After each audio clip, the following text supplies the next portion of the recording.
10페이지 여러분 널리 알려진 성공 요인 찾으셨죠? 10페이지 널리 알려진 성공 요인 볼까요? 그리고 그 아랫문단 한번 보시도록 하겠습니다. 이 기사는 크게 찾으셨어요?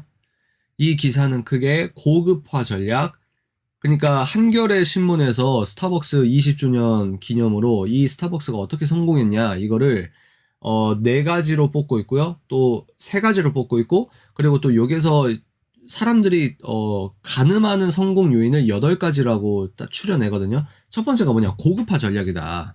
고급화. 스타벅스 커피가 비싸다는 인식이 있거든요. 그러니까 난 스타벅스 커피만 마셔 이러면은 뭐요? 어쩜 저 사람은 저렇게 물질적이야, 이런 편견이 또 있는 부분이 있거든요.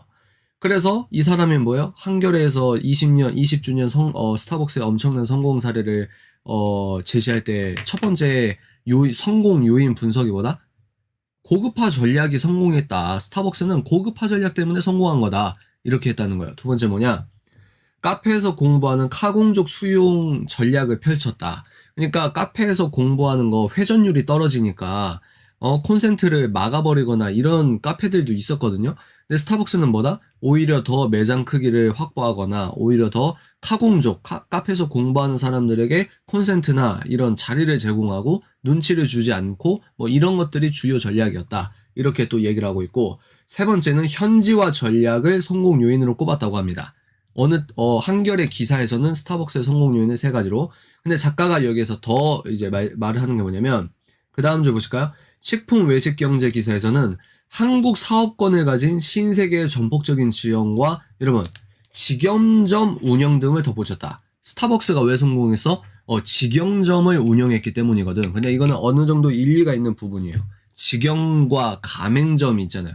직영점 운영과 가맹점 운영이 있는데 스타벅스는 직영점을 운영했기 때문에 이렇게 큰 성공을 거둘 수 있는 거야 라고 말을 했다고 합니다. 5번째는 뭐냐, 10페이지 맨 마지막 줄 밑에서 2번째, 부동산 분석과 뛰어난 출점 전략을 들기도 한다. 그래서 그런 말이 있었잖아요.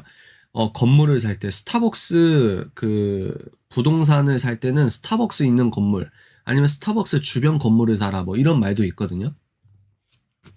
그래서 다 일정 부분 이 스타벅스의 성공 요인이 다 나름대로 일리가 있습니다. 여러분들 그것들을 다 무시하시면 안 되는데 일단은 계속 보도록 하겠습니다. 11페이지 위에서 2번째 줄 보세요. 11페이지 위에서 2번째 줄. 그리고 또 어떤 사람은 뭐야? 뛰어난 굿즈를 떠올린다. 그래서 이거 보십시오. 이거 보시면 이게 스타벅스 쿨러 대란 예고, 여러분들 이거 어떤 느낌인지 아시죠? 스타벅스에서 나오는 굿즈가 얼마나 인기가 많은지 이거 하나 얻으려고, 근데 돈으로는 못 사니까, 물론 웃돈 주고 중고 거래를 하시는 분도 있겠지만 이거를 예를 들어 커피 300잔을 버리나, 이게 무슨 말이냐, 이 굿즈를 얻기 위해서 스타벅스에서 내놓는 상품이죠. 이 상품을 얻기 위해서 커피를 사야 되는데 이것만 사고 싶어서 커피를 몇백 잔을 사가지고 그냥 그 커피를 버리는 거예요. 여의도 스타벅스 지점에서 그런 일이 하나 있었죠. 그래서 사람들이 굉장히 놀랐는데, 이게 뭐냐, 스타벅스의 브랜드 값이라는 거예요. 왜 사람들이 스타벅스에 그렇게 열광하냐. 예를 들어 할리스 커피나 예를 들어 또 어디죠? 뭐 탐앤탐스나 지금은 거의 꺼져가고 있다고 생각을 하는데, 지금 그나마 선전하는 데가 투썸플레이스죠. 투썸플레이스에서 예를 들어 이런 쿨러를 만들었다. 그러면 사람들이 투썸에 가가지고 커피 300잔을 사가지고 300잔은 버리고 이것만 갖고 갑니까? 그러니까 뭐냐는 거야. 스타벅스가 왜 이렇게 성공을 했는지 그 분석 요인을 그렇게 사람들이 궁금해한다 이거죠. 다시 돌아와서 뛰어난 굿즈를 떠올릴 거고, 어떤 사람은 사이렌 오더의 서비스의 편리함을 들 거고, 어떤 사람은 전 직원의 정규직 고용 등의 인력 관리 시스템을 떠올릴 것이다. 스타벅스가 잘하고 있는 것처럼 보이는 분야가 많다는 거죠. 근데 여기에서 11페이지 보십시오. 11페이지, 정말 그것이 핵심 성공 요인일까? 이게 중요합니다. 이제 이 작가가 내 인사이트를 보여줄게 이러면서 그 다음부터 본격적으로 핵심 성공 요인을 분석하기 시작합니다. 첫 번째, 고급화 전략에 대한 논박입니다. 고급화 전략에 대한 논박. 우선 고급화 전략부터 생각해보자. 2000년대 스타벅스 커피 가격은 경쟁사들과 비교했을 때 비싸지 않았다. 여러분, 이런 게 인사이트예요. 날카롭다는 거죠. 제가 이 작가를 날카롭다고 자주 이야기할 것 같은데, 보세요. 2000년대 때로 돌아가 보세요. 그러면 강남에 뭐 압구정도 비롯해서 신사동, 뭐 압구정까지만 해도 압구정까지 갈 것도 없고 그 테헤란로에 저 언덕 올라가면 그 카페들 많이 있거든요. 그러니까 가격을 생각해 보면 2000년대로 돌아가서 생각을 해봐도 스타벅스 커피만이 비싼 게 아니었다는 거예요. 그냥 고급화 전략이 성공했다고 하면 더 다른 데도 고급화 전략들이 많이 있었다는 거죠.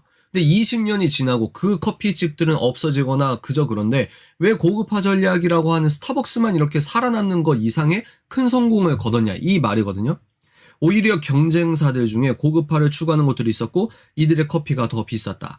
100번 양보해서 스타벅스가 고급화를 추구했다 하더라도 경쟁사들과 같은 가격 전략인 셈이므로 고급화 전략을 성공의 핵심 요인이라고 볼 수 없다.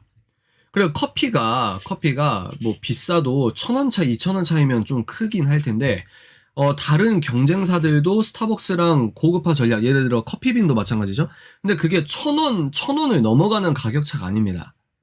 그러니까 스타벅스랑 가격의 어떤 그 메리트를 줬을 때 그렇게 큰 차이가 나지 않는다. 이게 첫 번째 작가가 고급화 전략에 대한 논박이고요. 두 번째 문단 보실까요? 현지화 전략에 대한 논박입니다. 현지화 전략에 대한 논박. 이런 게 인사이트예요. 뭘 배워야 되냐면 현지화 전략도 비슷한 이유로 반박할 수 있다. 그 다음에 밑줄 한번 쳐보실까요, 여러분? 현지화 전략이 성공의 요인이라면 애초에 현지화가 필요 없는 국내 브랜드들이 왜 그만큼 성공하지 못했을까? 이거 밑줄 그으십시오. 이게 작가가 논박하는데 멋있는 논박이라고 하는 겁니다. 생각을 해보십시오.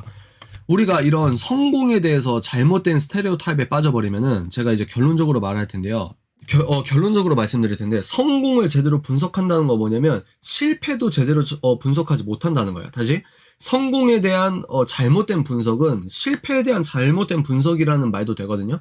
그러니까 이런 말들이 굉장히 멋있는 거예요. 이런 말들이 굉장히 멋있는 거. 밑줄 한번 그어볼까요?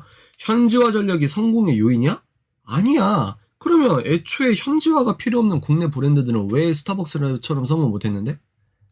이게 뭐라고 해야 되지? 생각의 전환을 하는 거죠. 생각을 꺼내주는 거죠. 어항 속에서 내가 보고 있다가 이 어항에서 물 먹고 있는 나를 꺼내주는 센텐스라고 생각합니다. 이런 것들이 참 중요한 작가의 인사이트라고 생각을 해요. 결국 현지화가 성공의 핵심 요인은 아니라는 거다. 대기업의 전폭적 지원 또한 마찬가지다. 이러면서 뭐예요? 엔젤리너스, CJ는 투썸플레이스, 또 파스구찌 기억나시죠? 파스구찌 엄청 많이 있었잖아요. SPC에서 운영했던 파스구찌. 이런 애들도 다 대기업의 전폭적인 지원이 있었고, 오히려 더 공격적으로 가맹주들을 모아서 더 공격적으로 매장을 확대했던 것들을 여러분들이 한번 기억해 보십시오. 지금은 거의 망했는데, 카페베네. 여러분 카페베네, 요즘에 카페베네 가시는 분 있으십니까? 여러분 사시는 동네 카페베네가 아직도 있으면 여러분들이 카페베네 가셨을 수도 있는데, 지금 카페베네 가요? 안 가거든요. 그러니까 대기업의 전폭적인 지원? 이런 것들은 스타벅스의 핵심 성공 요인은 아니다. 이렇게 또 분석을 합니다. 넘겨보실까요? 12페이지. 부동산 분석과 출점 전략은 어떨까? 스타벅스가 핵심 전략은 부동산을 잘 골랐기 때문이야. 이게 맞나요? 맞아 보여요. 근데 여러분들이 만약에 그렇게 분석하는 기사만 보고 그래 이거지 하면은 안 된다고요. 그러니까 이거는 제가 눈을 말씀드리지만 이거는 자꾸 말하면 여러분들이 너무 지루해할 수도 있어. 한 번만 다시 말할게요. 여러분 4주 동안 진짜 재밌을 겁니다. 그리고 자기계발러 분들은 진짜 좋은 인사이트를 많이 얻어가실 거예요. 이게 중요한 거예요. 여기서 보십시오. 부동산 분석과 출점 전략. 여기서 반박하는 예시가 뭐죠? SPC입니다. 위에서 네 번째 줄이죠. SPC. SPC 생각해보세요. 파스구찌 생각해보세요. SPC는 한국에 이미 완전히 털을 잡아가지고 대표적인 게 파리바게트죠. 시내나 아주 장사가 잘 되는 곳마다 있는 게 뭐예요? 파리바게트는 베스킨라빈스잖아요. 그러니까 부동산 출점 전략이 스타벅스의 핵심 성공 요인이다? 그럼 파스구찌는 왜 망했는데? 망한 건 아니지만 파스구찌는 왜 스타벅스처럼 성공을 못했는데? 여기에서 대답을 못한다는 거죠. 점점 감이 오십니까? 또 여러분 여기에서 그나마 일리 있는 성공 분석이 뭐냐면 그 다음 문단 보실까요? 물론 이제 직영점 운영에 대한 메리트를 말합니다. 물론 핵심 지역에 여러분 물론 동그라미. 제가 책 읽는 법을 알려드릴게요. 제가 이번 주 토요일부터 어려운 책을 하기 때문에 나름대로 이렇게 쉬워 보이는 책을 했는데 많은 분들이 이 책을 내가 왜 읽어야 되는지 모르셨기 때문에 신청을 안 하신 것도 클 거라고 생각합니다. 근데 제가 우리끼리 모인 이 추억이 될 거예요. 제가 책 읽는 방법을 잘 알려드릴게요. 물론 동그라미 치십시오. 그리고 세 번째 줄 밑에 특히 동그라미 치세요. 이런 게 이제 제 나름대로의 독서법이라고 하기엔 너무 거창하고 이 작가의 의도를 최대한 잘 살려서 우리가 인사이트를 뽑아 먹는 방법입니다. 물론 동그라미 치시고 특히 동그라미 치셨죠? 볼까요? 물론 핵심 지역에 집중적으로 점포를 여는 스타벅스의 부동산 분석과 출점 전략은 허브 앤 스포크로 재분석할 만큼 특징적이고 차별적이다. 특히 이것은 2013년 가맹사업법 개정, 여러분 가맹사업법 개정 박스. 그러니까 여기 계신 청년분들도 여러분들이 언제 창업할지 몰라요. 인생은 어떻게 될지 모르기 때문에 여러분들이 동네에서 카페를 창업할 수도 있어요. 그러니까 내가 미래에 어떻게 될지 모른다는 그 가능성 항상 열어두시고 이런 공부를 하시면은 다 버릴 게 없습니다. 공부는 버릴 게 없어요.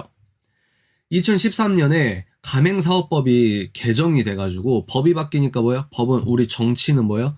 입법, 행정, 사법. 정치는 뭡니까? 우리 생활에 아주 밀접한 관계가 있다고 했죠? 법 하나 딱 바뀌면은 내가 이거 파스구찌 가맹 받아가지고 여기 다 자리 났는데 2013년에 법 한번 개정돼가지고 내가 그 기회를 못 얻는 거예요. 법이 그만큼 우리 삶을 지배하고 있는 거거든요. 그게 법치국가고. 자, 보십시오. 근데 이 가맹사업법 개정으로 출점거리 제한 규정이 등장하자마자, 그러니까 여기에 매장 하나 생기면 특정 거리에서는 동일 매장을 못 짓는다. 뭐 소상공인을 위한다. 이렇게 생각할 수도 있겠습니다만 여기에서 스타벅스는 애초부터 직영점으로 운영했기 때문에 직영은 뭐냐면 모든 매장을 본사가 관리한다는 거예요. 본사가. 이해가 되십니까? 신세계에서 전국에 있는 모든 스타벅스는 신세계에서 관리한다는 거예요. 신세계에서 관리한다. 그러니까 스타벅스는 남들이 다 가맹사업법 개정으로 제약을 받을 때 스타벅스 혼자 제약 없이 더 적극적으로 공격적으로 이렇게 매장을 오픈했다. 이렇게 그 점에서 보자면 스타벅스의 부동산 분석과 출점 전략은 직영점 운영 전략의 하위 전략으로 볼 수 있다. 카공족 수용 전략도 마찬가지다. 직영점 운영 전략은 본사와 점포의 이해관계가 완벽히 일치한다. 여러분 이거 밑줄 그으십시오. 다시 직영점 운영 전략은 본사와 점포의 이해관계가 완벽히 일치한다. 이런 게 상식입니다. 이게 인사이트 있는 상식이에요.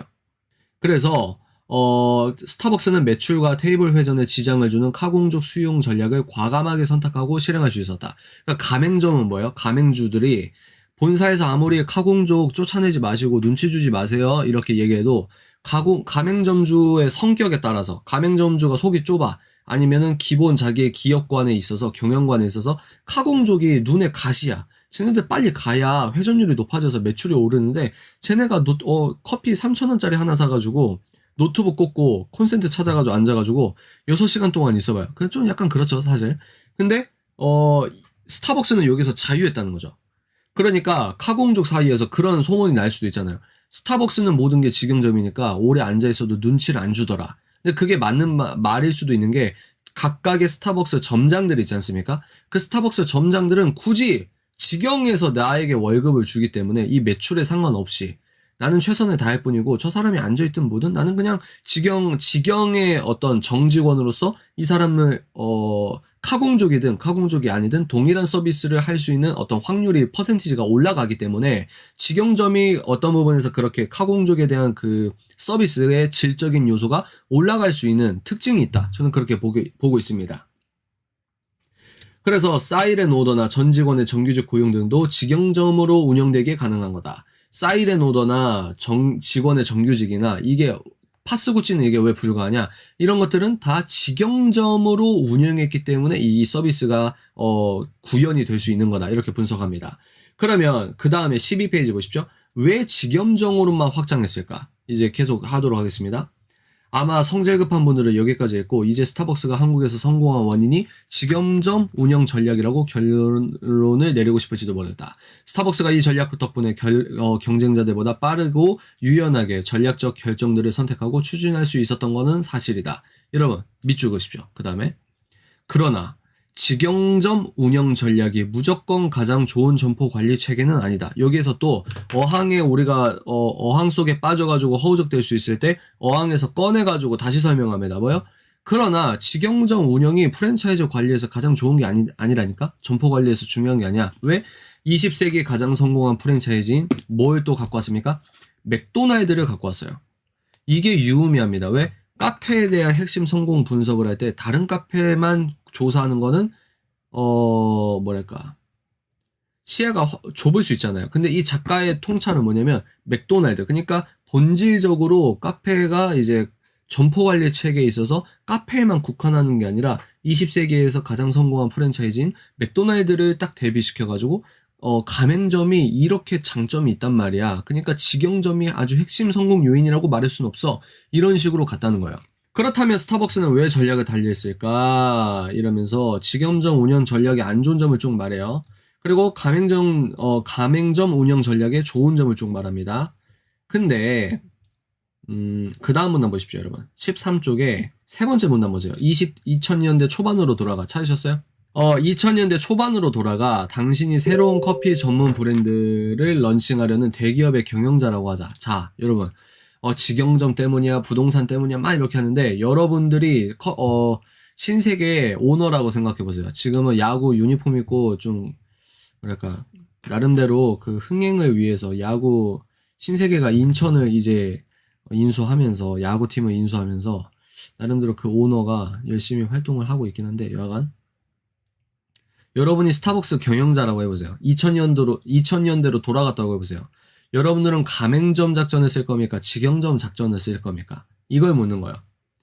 앞으로 시장이 폭발적으로 성장할 것으로 예상되며 이미 스타벅스를 비롯해 몇 개의 브랜드들이 진입해 있다고 하자. 당신에게는 프랜차이즈 브랜드들을 성공적으로 런칭한 경험이 있는 뛰어난 직원도 있다. 이 상황에서 직영점으로만 확장하는 것이 좋은 전략일까? 그렇지 않다. 여러분 이거 밑줄. 이 상황에서 직영점으로만 확장하는 것이 좋은 전략일까? 그렇지 않다. 그러니까 언론사들이나 전문가들이라고 하는 사람들은 이미 성공한 다음에 그 결과를 갖고 성공을 분석한다는 거예요. 여기서 뼈를 때리는 게 뭐냐면 다시 2000년대로 돌아가 봐. 스타벅스가 이화여대 앞에 1호점을 냈을 때 그 상황으로 돌아가 보자. 야, 너가 대기업 경영자야. 너가 스타벅스 경영자야. 그럼 넌 그때도 직영점을 고집할 거야? 아니라는 거예요. 그렇게 섣불리 일반화를 할 수 있는 게 전혀 아니라는 겁니다. 그 말이에요. 아직 브랜드가 자리 잡지 못한 상황에서 직영점으로만 확장한다면 곧 경쟁자가 빠르게 시장을 장악하는 모습을 구경만 하게 될 것이라고 경영자로서 질타를 받게 될 것이다. 이게 당연한 말입니다. 2000년대 무려 21년 전에 스타벅스를 직영점으로 하겠습니다. 이러면은 빠스구찌나 카페베네나 가맹점주를 모집해가지고 공격적으로 점포를 확장하는 이런 라이벌 경쟁사들을 눈으로 막 보고 있으니까 무슨 소리입니까? 우리도 가맹점을 빨리빨리 이거를 해야 됩니다. 이렇게 핀잔을 받는다 이 말이에요. 이게 너무 당연한 이야기라는 겁니다. 넘겨보실까요? 이제 중요한 게 쭉쭉 나옵니다. 이제 스타벅스 코리아의 성공 요인이 나옵니다. 여러분 스타벅스 코리아의 성공 요인이 나름대로 이제 쭉 나옵니다. 이제 볼까요? 스타벅스 코리아는 미국 본사와 신세계가 각각 50% 지분을 가진 합작회사이며 제가 아까 말씀드렸죠. 1999년 국내에서 오픈할 당시 여러분 밑줄 이미 스타벅스는 미국을 넘어 세계에서 가장 인기 있는 브랜드였다. 이게 스타벅스 성공의 문맥을 이제 작가가 제시해 주는 거예요. 스타벅스는 99년에 국내에 오픈할 당시 이미 미국을 비롯해서 전 세계에서 유명했어. 얼마나 유명했냐? 두 번째 줄 더 밑으로 내려와 보실까요? 1999년에는 13개국에 2498개의 점포를 운영하는 가장 핫한 글로벌 브랜드로 거듭난 상태였다. 한국의 지정학적 어떤 위치에 따른 어떤 한국으로만 국한해서 보면은 스타벅스 코리아의 성공 요인을 제대로 분석하지 못하는 거예요. 결과, 그러니까 순환 오류에 빠질 수 있다는 겁니다. 이렇기 때문에 이렇게 성공한 거야. 그러면 성공하려면 어떻게? 이렇게 해야 돼. 그러면 다 스타벅스 코리아처럼 성공하냐? 그게 아니라는 거예요. 확대를 해서 다시 봅시다. 어떻게? 전 세계적으로 이미 엄청난 성공을 이룬 기업이다. 이게 대전제예요. 그리고 그 다음 문단 보실까요? 그 다음 문단 여러분 다 밑줄 긋고 별표하셔도 된다고 생각합니다.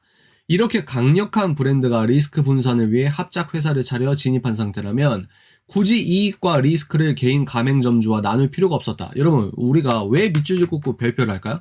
여러분이 스타벅스 뭐 인수하려고? 그게 아니고 이런 노하우를 우리가 배워야 된다는 거야. 왜? 내 미래에 앞으로 하나님께서 나를 어떻게 쓰실지 모르기 때문에 세상 사람들이 다 옳다고 하는 거, 세상 사람들이 이렇게 분석하는 거, 우리의 지혜가 뭐냐면 세상에서 좋은 어떤 통찰을 갖고 있는 사람들의 책들을 공부해서 내 인생의 어떤 정복자로서, 내 인생에서 여기서 정복자는 창세기에 의거한 정복자입니다. 나쁜 의미가 아니에요. 우리가 그런 세상에서 어떤 소금과 빛의 역할을 할 때 나의 달란트적 무기의 질을 올리는 거다. 성공주의로 빠지자는 이야기가 아닙니다. 그리고 성공주의가 하나님 오직 주께 영광이라는 모토 안의 성공은 너무 멋진 거예요. 자본주의와 성공주의를 무조건 손가락질한다? 그 문제 있는 겁니다. 이해가 되세요? 그러니까 우리가 밑줄 긋고 별표를 왜 하냐면 이런 분석을 배운다는 거예요. 그렇구나. 이런 강력한 브랜드가 이미 한국에 왔을 때는 굳이 가맹점주와 나눌 필요가 없구나.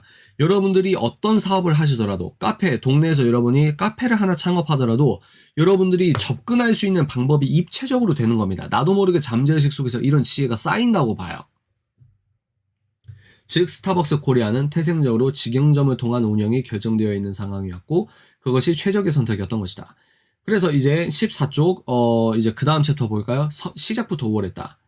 이제 앞에서 던졌던 질문을 다시 생각해보자. 스타벅스가 한국에서 크게 성공할 수 있었던 이유가 무엇일까? 이런 밑줄 한번 그어볼까요? 그 답은 매우 강력한 브랜드와 경쟁력을 바탕으로 확고한 우위를 지켰기 때문이다.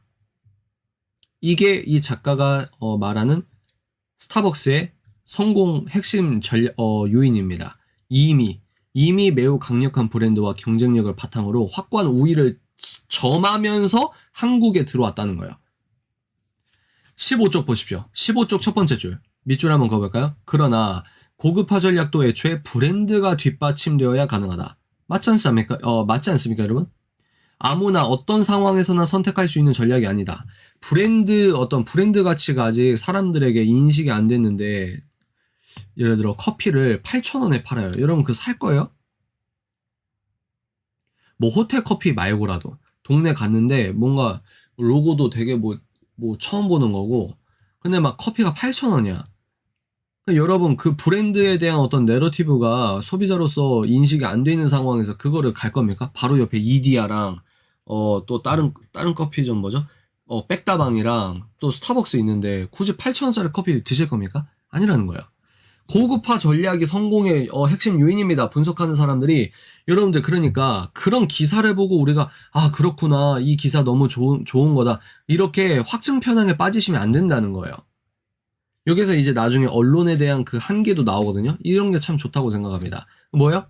이거를 봤을 때 그 고급화 전략이라고 딱 얘기하면은 그렇구나 이게 아니라 아닌데 고급화 전략도 브랜드 가치가 이미 시장에 안정적으로 안착이 되어야 그런 고급화 전략을 쓸 수 있는 건데 여기까지 나와야 이게 스마트라는 거예요. 이게 스마트.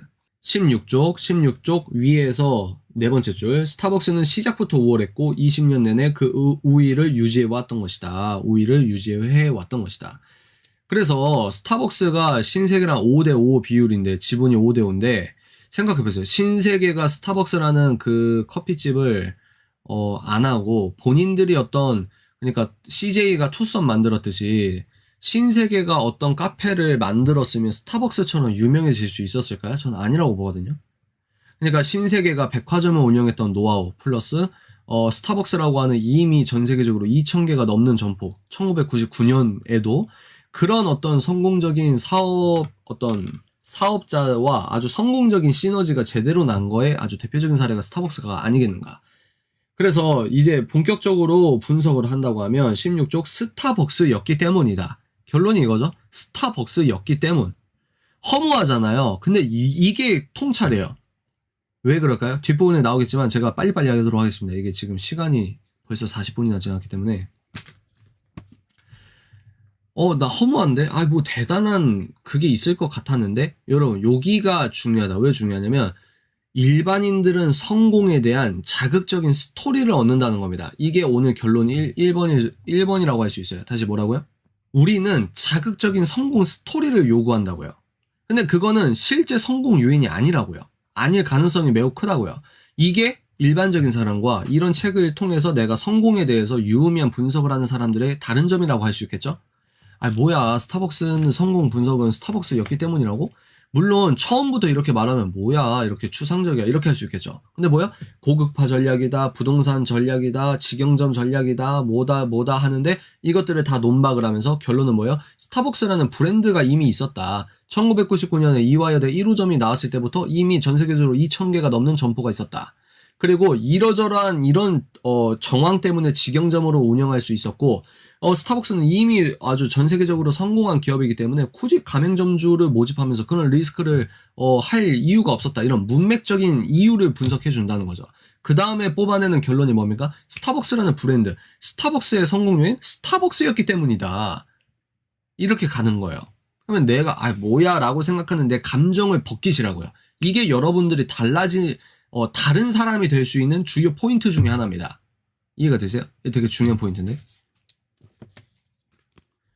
스타벅스는 자원과 경쟁력에서 가장 뛰어난 우위를 가지고 있었다. 그리고 그 자원의 핵심에는 바로 스타벅스라는 브랜드가 있다. 스타벅스라는 브랜드가 있다. 근데 여기에서 이제 우리가 착각하면 안 되는 게, 보세요. 이제 이렇게 딱 말하면은 반론이 너무 심하잖아요. 이 성공 분석에 대한 것도 시장이 굉장히 크기 때문에 이것 때문에 성공했다, 저것 때문에 성공했다 너무 많습니다, 사람들이. 보세요. 브랜드 만능론을 주장하거나 찾으셨어요? 스타벅스였기 때문에 하나, 둘, 셋, 넷, 다섯, 여섯, 일곱, 여덟, 아홉 번째 줄인데 브랜드 만능론을 주장하거나 임직원의 노고를 폄하하려고 하는 것이 아니다. 브랜드가 좋으면 무조건 성공한다는 이야기가 아니다. 이런 것들 여러분들 체크 한번 해보시겠어요? 그러면서 이제 문맥적으로 한번 보도록 하겠습니다. 2000년대 초반까지만 해도 밑에서 세 번째 줄 인스턴트 커피가 시장의 90% 이상을 차지했다. 다시요? 인스턴트 커피가 시장의 90% 이상을 차지했다. 그래서 뒷부분에 카페의 성공 분석하는 거 나오면은 2000년대 초반까지만 해도 우리는 다 믹스 커피를 마셨단 말이에요. 인스턴트를. 그러니까 원두 커피라는 말이 없으니까 뭐 요즘엔 너무나 이제 커피를 아주 수준 있게 즐기시는 분이 많은데 이때 당시에는 시장이 그렇게 성숙하지 않았다는 거예요. 소비자들이. 커피? 그러면은 믹스, 맥심 이렇게 막 그 설탕이랑 섞여져 가지고 자판기에 나오는 커피처럼 그거가 우리에게 그 커피였거든요. 그러니까 여기에서 16쪽 맨 밑에 줄 보실까요? 스타벅스는 그런 시장에 등장함보다 공룡이었다. 1998년에 문을 연 할리스보다는 늦었지만 전체 시장에서 보자면 시장 진입이 빠른 편이었고 브랜드 파워, 자금, 인력 등 무엇 하나 밀리는 것이 없었다. 다른 대기업 계열 커피 전문점들은 자본, 경영 노하우 등에서는 견줄만 했지만 여러분 밑줄 후발주자로서 새로 브랜드, 그러니까 카페라는 커피를 판매하는 그 카페 입장에서의 브랜드. 그러니까 파리바게트는 빵집이다 딱 알잖아요. 근데 파스구찌 그러면은 후발주자가 되는 거예요. SPC는 스타벅스보다 한국에 더 오래 아주 장악했던 회사라고 할 수 있겠지만 카페를 전문으로 하는 그 뭐랄까 하위 개념이죠. 파스구찌라고 하는 후발주자로서는 그런 새로운 브랜드를 쌓는 입장이 됐다 이거예요. 투썸이든 뭐든.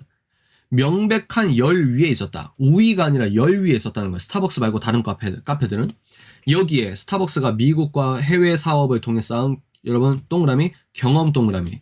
경험과 교육 동그라미, 교육과 시스템. 그래서 스타벅스에 이제 아르바이트 하려고 해도 그 성격 검사랑 이런 것들이 있어요. 그리고 10년 전만 해도 다른 카페에 아르바이트 하듯이 스타벅스도 그렇게 아르바이트 한다고 가벼운 마음으로 갈 수는 있었겠지만 점점 진입 장벽이 높아져서 지금은 어떤지 모르겠어요.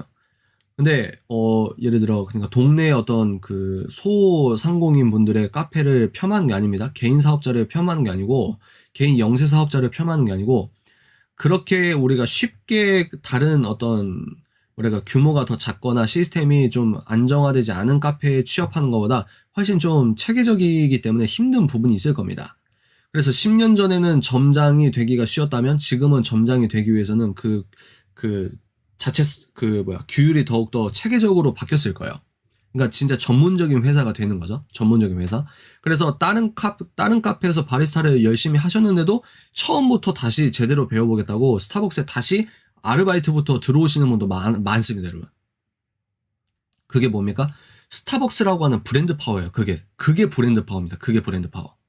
그러니까 이미 대성공을 거둔 스타벅스라는 회사가 한국에 처음 들어왔는데 이거는 이제 한국 입장에선 처음인데 전 세계적으로는 뭐다? 2,000개가 넘는 1999년도부터 이미 우위에 있었다. 근데 뭐예요? 후발주자로서 한국에 이미 장악하고 있는 다른 대기업들이 있다 하더라도 얘네들이 커피를 파는 이런 브랜드의 입장에서는 후발주자다. 후발주자. 근데 이제 거기에서 해외 사업을 통해서 먼저 스타벅스는 노하우가 많았다. 뭐 얘네들이 커피를 팔면서 느꼈던 경험, 그리고 교육, 그리고 시스템, 자체 시스템, 그리고 현지화 전략. 현지화 전략의 성공적인 부분은 뭐예요? 신세계에서 이제 신세계 백화점이나 여러 가지 운영했던 그런 노하우들이 믹스돼가지고 시너지가 크게 났다. 이렇게 생각할 수 있겠죠? 커피비는 브랜드 파워에서 밀렸다. 이런 겁니다. 여기에서 이제 커피비는 스타벅스에 견줄만 했지만 2000년대 후반까지 점포당 매출이 스타벅스에 견줄만 했지만 뭐예요? 사업권을 가진 박상배 대표가 패션 유통기업의 대표였다. 그러니까 커피에 대한 전문성이 떨어진다. 커피를 파는 카페의 어떤 직영이나 가맹이나 이런 걸 관리하기 위해서는 카페만의 그 특성을 디테일하게 가야 되는데 그런 식으로 어떤 전문성이 없다는 식으로 여기서 구술을 하는 거죠. 진술을 하는 거죠. 그 다음은 뭘까요? 스타벅스는 이처럼 국내에서 언제나 경쟁사보다 자원과 경쟁력에서 우위를 가지고 있었다. 자원 동그라미, 경쟁력 동그라미. 이를 잘 활용하여 1위 자리를 놓치지 않았던 것이다. 그것도 능력이다. 여러분, 그것도 능력이다. 동그라미 치시는데, 그러니까 이렇게 유리하다 해도, 그러면 우리가 또 이제 확증 편향에 빠지면 안 되는 게 뭐냐면, 이렇게 유리하다고 해서 대기업이 이미 성공적으로 했다고 해서 한국에 들어오면 다 성공할까요? 그러면 아마존이 한국에서 성공했습니까? 아니거든요. 그러니까 이것도 능력이라는 거예요. 큰 능력이에요. 전 세계에서 성공했다고 해서 한국에서 무조건 성공할 수 있는 성공한다는 보장이 전혀 없습니다. 그러니까 이게 굉장히 큰 능력이다. 이거를 잊지 마시라. 모든 걸 폄하하면 안 된다는 거예요. 이 책에서 또 중요하게 말하고 있는 논점이 뭡니까? 너가 감정적으로나 이해적으로 이거네라고 해서 여기에 빠지지 말라는 거예요. 세상은 성공은 복잡 다단하다는 거예요. 이거를 인정하자는 게 이 책의 어떤 거시적인 목표 중에 하나입니다. 다시 성공의 분석 요인은 문맥적으로 입체적으로 해석을 해서 내가 좀 심심한데 뭐야 결국 이런 거잖아라고 하는 나의 감정을 뛰어넘어라. 그래야 성공을 너가 제대로 분석할 수 있다라는 식으로 저는 이해를 하고 있는 부분입니다. 이해가 되시죠? 그래서 17쪽 밑에서 두 번째 줄 밑줄 한번 그어볼까요? 기업의 행동과 결정만을 성공의 결정적 요인으로 평가한다면 이는 과대평가가 될 수 있다. 이거 밑줄 그으십시오. 이런 것들을 우리가 확증 편향에 빠지면 안 된다. 이 말씀을 드립니다. 18쪽 보십시오. 18쪽. 가장 그럴싸한 이유를 찾는 것. 다시 가장 그럴싸한 이유를 찾는 것. 이제 계속해서 보도록 하겠습니다. 이제 다시 스타벅스가 한국에서 성공한 이유를 생각해보자. 여전히 고급화 전략이나 직영점 중심 전략 등이 이유라고 생각하는가? 물론 경영에는 수많은 선택들이 존재하고 그 선택에 따라 서로 다른 결과가 발생한다. 여러분 근데 이제 여기서부터 밑줄 긋고 별표 한번 해볼까요? 하지만 이거 진짜 비싼 얘기입니다. 하지만 선택은 백지 상태가 아니라 기가 막힌 표현입니다. 특정 맥락 아래에서 이루어진다. 이게 기가 막힌 거예요. 이게 이 작가의 인사이트예요. 다시 하지만 선택은 백지 상태에서가 아니라 특정 맥락 아래에서 이루어진다. 반대로 여러분들이 어떤 승리나 실패나 성공 요인을 분석할 때 그 종합적 맥락을 같이 봐야 된다는 거예요. 종합적 맥락을 볼 수 있는 눈을 키우는 게 여러분들이 정말 세상에서 필요한 사람, 세상을 능히 이기는 사람, 정말 저 사람 지혜가 있다 이런 것들이거든요. 센스가 있다. 또 계속 밑줄 따라서 맥락에 대한 고려 없이 선택 그 자체만으로 성공을 분석해서는 안 된다. 이 세 줄 밑줄 긋고 별표하시길 바랍니다. 매우 중요한 이야기라고 생각해요. 많은 사람들이 스타벅스의 성공적인 전략으로 선불카드와 스타벅스 앱, 사인앤 오더를 꼽지만 여러분 밑줄 이거 진짜 중요해요. 이는 성공의 원인이 아니라 뭐다? 결과일 뿐이다. 이거 밑줄 그으십시오. 이게 되게 중요한 거예요. 다시 이는 성공의 원인이 아니라 뭐다? 결과일 뿐이다. 이거를 잘 분간해야 된다. 이걸 분석 요인이라고 막 말하는데 딱 봐야 되는 거야. 이건 성공의 원인일까? 아니면 결과에 대한 분석일 뿐일까? 결과에 대한 분석은 뭐야? 성공 요인의 원인이 아니라는 거예요. 그래서 또 이제 쭉 논박하는 내용이 나옵니다. 19페이지 보십시오. 19페이지 두 번째 문단 보십시오. 19페이지 두 번째 문단도 여러분 이것도 중요합니다. 밑줄 긋고 한번 체크를 한번 해보실까요? 따라서 앞에서 이야기한 스타벅스의 성공 요인은 잘못된 분석이다. 되게 자신감 있죠? 스타벅스가 큰 성공을 거둔 만큼 다른 곳에 없는 특별한 행동이나 개입이 있을 것으로 추정하고 거기에 걸맞는 요인을 고른 것이다. 이게 뭐예요? 결과에 대한 분석이라고 하는 거예요. 결과에 대한 분석. 이처럼 우리는 성공이라는 결과를 확인한 상태에서는 원인을 추론하면서 잘못 분석하는 경우가 많다. 진짜 원인보다는 그저 결과에 걸맞는 가장 그럴싸한 이유를 찾는 것일 뿐인지도 모른다. 그리고 그런 분석을 통해서는 우리가 배울 수 있는 것이 없다. 되게 단정적인데 이런 게 작가의 어떤 자신감을 나타내는 표현이라고 생각합니다. 이 작가가 은행원이라고 하지 않았나? 아, 근무를 했었다네. 과거형이네요. 그죠? 국제무역학과를 졸업하고 국제무역학과를 졸업해서 약간 좀 통시적 관점을 여기서 훈련을 받았나? 기업은행에서 근무를 했다고 하니 지금은 이제 작가로서 강사로서 열심히 활동을 하실 것 같긴 하네요. 자, 계속 보도록 하겠습니다. 그래서 이런 19페이지 밑에서 세 번째 줄 전략과 선택에는 뭐가 있다? 맥락이 있다. 다시요. 여러분 이 소제목도 한번 밑줄 한번 그어볼까요? 전략과 선택에는 뭐가 있다? 맥락이 있다. 맥락이. 그동안 성공의 공식 혹은 방정식을 여러분 이것도 한번 밑줄 그어보십시오. 이거는 여러분들이 자기계발서나 앞으로 자기계발서나 경영서적 읽을 때 주요한 어떤 기준이 될 수 있습니다. 그동안 성공의 공식 혹은 방정식을 발견했다고 주장하는 사람들은 무수히 많았다. 지금도 여러분 서점 가면 깔려 있습니다. 깔려 있어. 심지어 경영학의 구루라고 불리는 몇몇 학자들은 영원 불변한 공식을 찾았다고 말하기도 했다. 지금도 있습니다. 교보문고 평대 가시면 아직도 있어요. 이런 책들이. 많아요. 그러나 여러분 그렇게 주장하는 사람들 치고 그 공식을 증명하는데 성공한 사람은 몇 명? 한 명도 없다. 그렇게 말하는 것 자체가 거짓말이다. 밑으로 내려보십시오. 그 다음 문단 보십시오. 그래서 성공의 방법을 다루는 컨텐츠들은 추상적인 내용을 담은 일종의 정신수양으로 흘러가는 경우가 많다. 이것도 밑줄 한번 그어보실까요? 다시 성공의 방법을 다루는 유튜브 영상이나 뭐나 이런 것들이 아무리 첫째, 둘째, 셋째, 넷째 이렇게 이야기를 해도 추상적인 내용을 담는 일종의 정신수양으로 빠질 수 있는 가능성이 크다라고 이야기하고 있습니다. 그래서 그 다음 문단 또 보십시오. 그 다음 문단 밑줄 긋고 별표 한번 해볼까요? 별표까지는 아니고 체크 한번 해볼까요? 성공 요인을 제대로 진단하려면 수많은 뭐다? 잡음을 제거해야 한다. 잡음을 제거한다. 그래서 신호와 소음이란 책이 있거든요. 그건 미래 예측 서적을 공부하실 때 여러분들 나중에 뭐 관심 있으시면 그 책도 한번 읽어보시기 바라고. 하지만 앞에서 살펴본 스타벅스의 경우처럼 많은 경우 성공에 대한 분석은 피상적인 수준에 머무르고 만다. 여러분 여기에서 제가 평소에 말했던 것과 오버랩이 됩니까 안 됩니까? 뭐가 오버랩 돼요? 신앙과 생활이 분리된 사람들은 신앙생활을 피상적으로 한단 말이에요. 점점 감이 오십니까? 이 책을 통해서 우리가 뽑아먹을 수 있는 복음적인 어떤 필터링으로서 뽑아먹을 수 있는 것들이 이제 감이 오세요? 신앙과 생활이 분리된 사람은 신앙생활을 피상적으로 한단 말이에요. 그러면 그렇게 피상적으로 신앙생활을 하는 사람들이 어떻게 제대로 된 자기의 영적인 상태를 분간할 수 있는 통찰이 있겠습니까? 다시 피상적으로 신앙생활을 하는 사람들이 성공과 실패, 우리로 말하면 뭐죠? 영적 승리와 영적인 어떤 패배라고 한다고 하면 어떻게 피상적인 신앙생활을 하는 사람들이 이것들을 날카롭게 자기 자신을 메타인지라고 하는 건 성령 하나님의 성령 충만으로 인한 나 자신에 대한 은혜로서의 자각이죠. 내가 죄인이네. 이건 죄잖아. 이렇게 하면 안 되잖아. 이런 마음을 하나님께서 주시는 거거든요.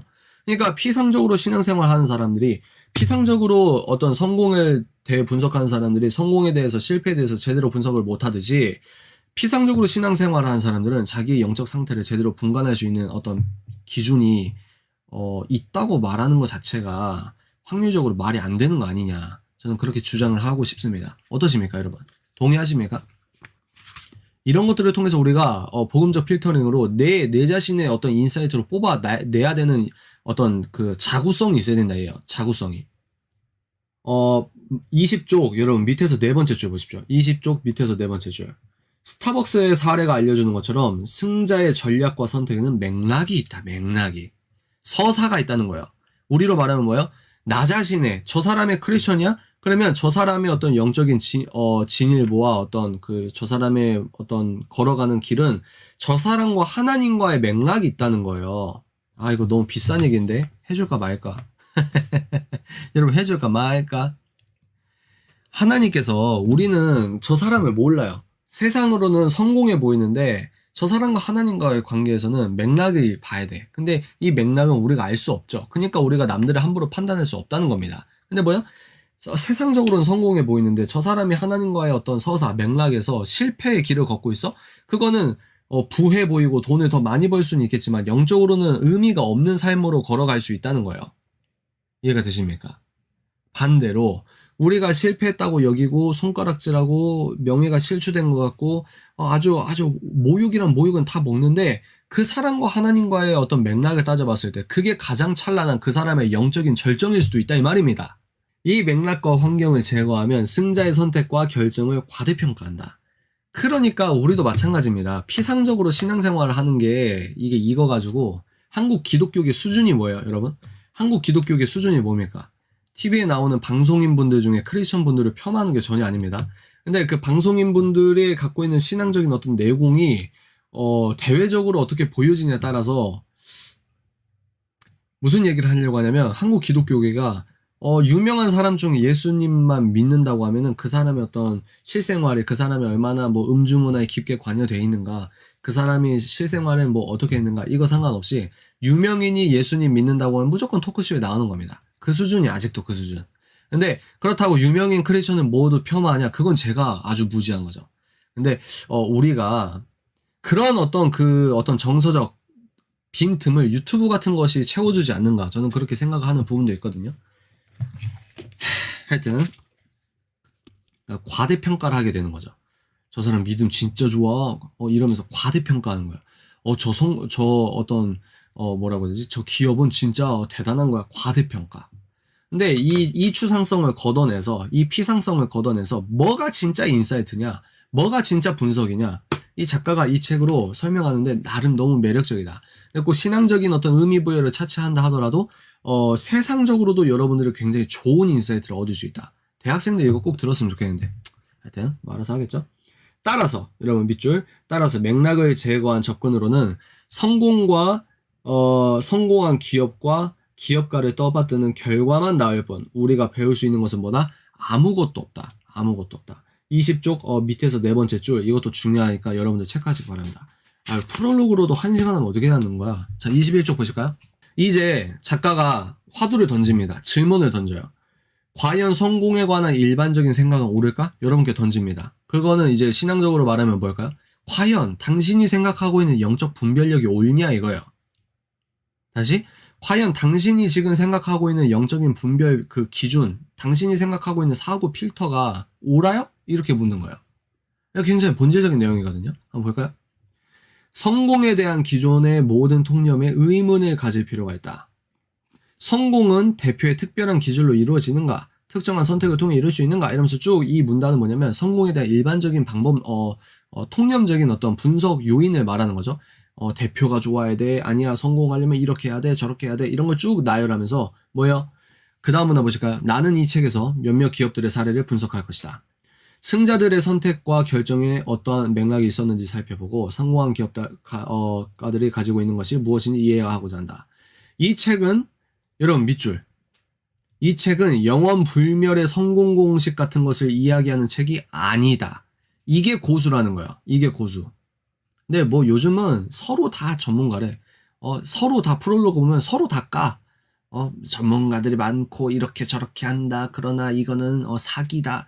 다 그렇게 시작하는 겁니다. 일리가 있는 부분이 있어요. 그런 주장을 해온 사람들은 이제껏 모두 틀렸다. 앞으로도 자신의 공식을 따르면 성공한다고 주장하는 사람들이 수없이 등장하겠지만 잘못된 분석, 인과관계 오류, 인지 편향 등은 밑줄 오히려 우리를 성공에서 멀어지게 한다. 마찬가지입니다, 여러분. 하나님의 어떤 영적인 진짜 진정한 예배자가 어떤 예배자인지 이것들을 우리가 잘못 분석하고 그런 기준이 잘못되어 있으면요, 뭐라고요? 우리를 영적인 성장과 멀어지게 한다고요. 우리를 영적 성화와 멀어지게 한다고요. 그렇기에 여러분 밑줄 이 책의 목적이 여기 나옵니다. 밑줄 긋고 별표 한번 해볼까요? 그렇기에 이 영역이 미지의 영역이라는 것을 인정하는 것이 중요하다. 이게 또 고수의 말입니다. 어설픈 사람들은 무신론 유물론적 관점에서 본인들이 분석한 게 맞다고 그렇게 순박한 내용을 전개하거든요. 근데 차라리 이게 굉장히 고수라는 거예요. 제 말은. 이게 우리가 통제가 안 되거든요. 우리가 완벽한 분석이 안 되는 거예요. 이게 성공 요인 분석이에요. 거기에서 시작해 또 다른 시각을 제공하는 것이 이 책의 목적이다. 이 두 줄 밑줄 긋고 별표. 이게 프롤로그에서 밝히는 작가가 이 책을 쓰는 목적입니다.